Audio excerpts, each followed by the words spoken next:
Hello, this is Timothy Perfett from Twocanoes Software, and I want to show you an update to the project I'm working on for called Signing Manager that allows you to keep your private keys outside of the machines that are doing the code signing and the package signing.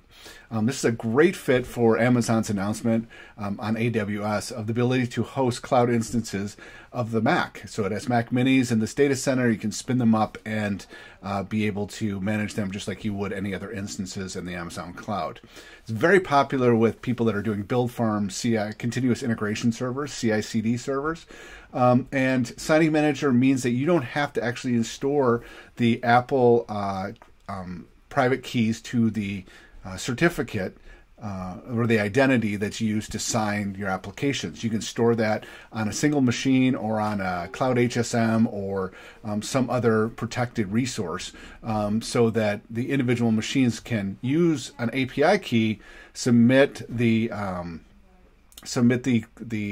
hash of the item to be signed and get that back and then embed it into the app. It uses all Apple's own tools like CodeSign and product build, but it doesn't keep the keys in the keychain.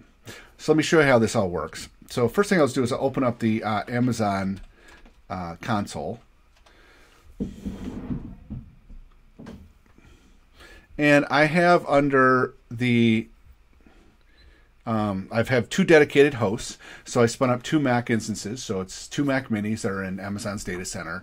One that I'm just going to be using our signing service, so it can be run on any Windows, Linux, Mac OS box. This basically provides the web API to do any signing operations. It's protected by TLS as well as an API key, individual to.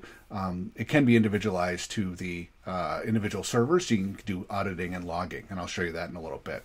So you can see that I have these two Mac reserve hosts or dedicated hosts, and I'm running instances on them.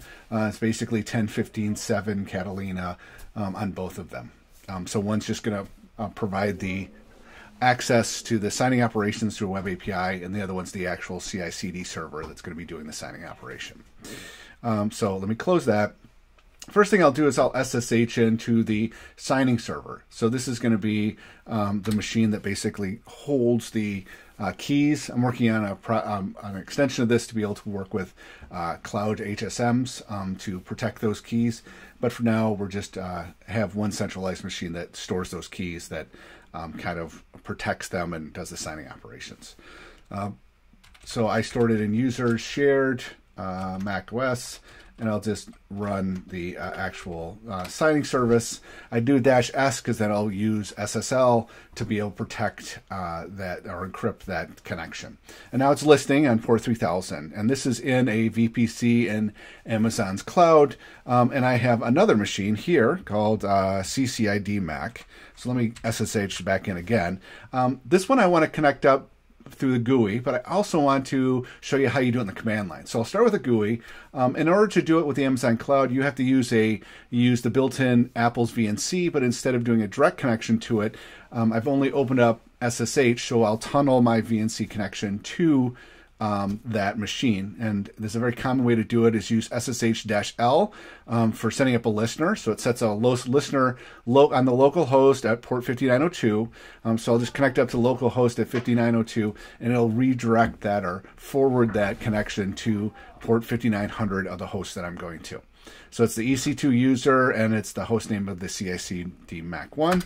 And Amazon set up the host keys already, so I don't need to worry about using a username or password. So now we're set up, we're SSH'd in, and now I can just do a standard Mac OS connect to server.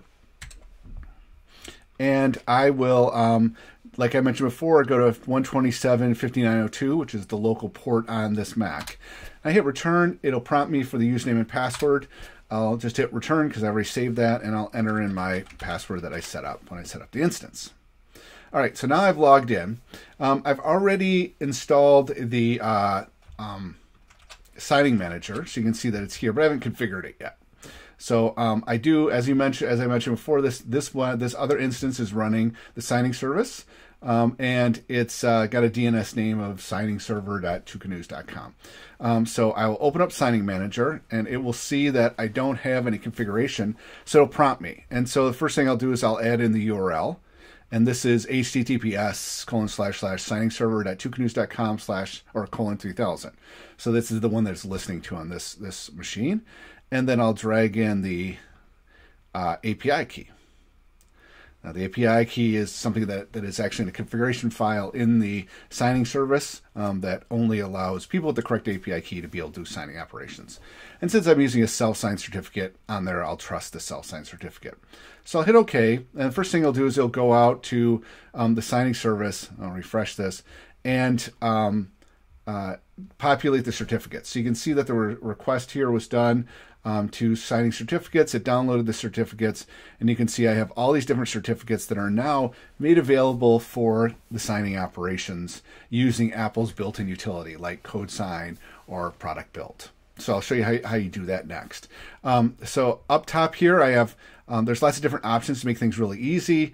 The whole purpose behind this is you don't have to use the app to be able to do the signing operations. This can all be integrated in with your build system. So anything that uses CodeSign or Product Build will automatically use these certificates, and you specify it just like you would if the keys were in the keychain by SHA-1 hash or by the CN of the certificate you're using.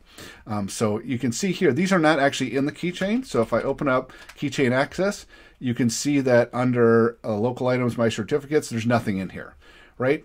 So these are made available via the Keychain API. So CodeSign works with them, Product Sign works with them, but you won't see them in the keychain.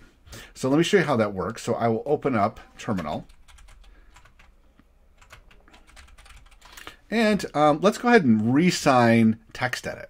So I'll go into TextEdit, I'll copy it, and I'll put it into /temp. Paste it in. I've already put it in there, so I'll just replace it. So there's TextEdit, and that's the application I want to sign. And so we make it very easy to do it, because if you select the one we want to be able to sign, this test software distribution node, we'll do the iOS code signing. We'll do this. We'll copy the code sign command, then I'll paste it, and it basically says code sign -F to force. So if it even has an existing signature, we'll replace it. S for the SHA-1 hash, and then I'll put a path to the app that I want to sign. There it is.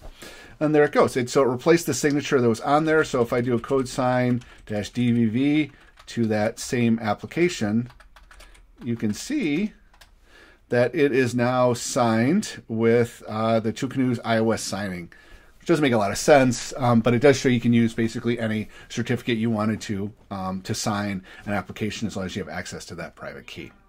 You can also sign packages. So I have a cool app package here. If I wanted to sign that, all I would do is go up and we'll use the deployment package signing, and I'll do copy product sign command. I'll paste it in. That one's a little bit more complicated.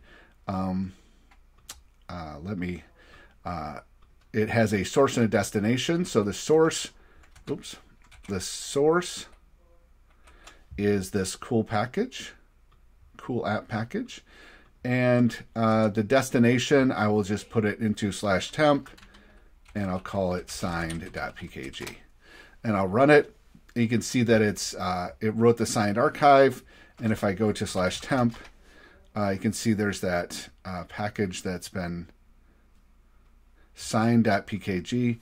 If I open it up, I can see the signature is now this signed by this Twocanoes deployment package signing. So that's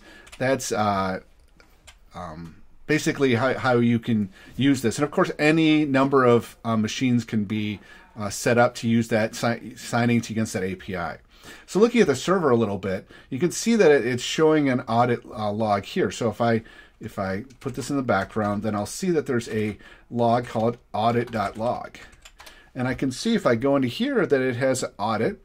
And my API key, it was associated with the user Alice, and that's just a reference to the kind of a human name for the API key. You can put whatever you want into there when you define it. This UUID is not the API key, but rather it's just for this transaction, so you can keep track of the transaction if you have a lot of requests. So you can see that when we did the request, so you have full auditing for that as well. So I'll put that back into the foreground and leave that running. And let's go to the command line. So I will close this. And I'm already logged into the command line here in the that same instance. So I can do the same operations.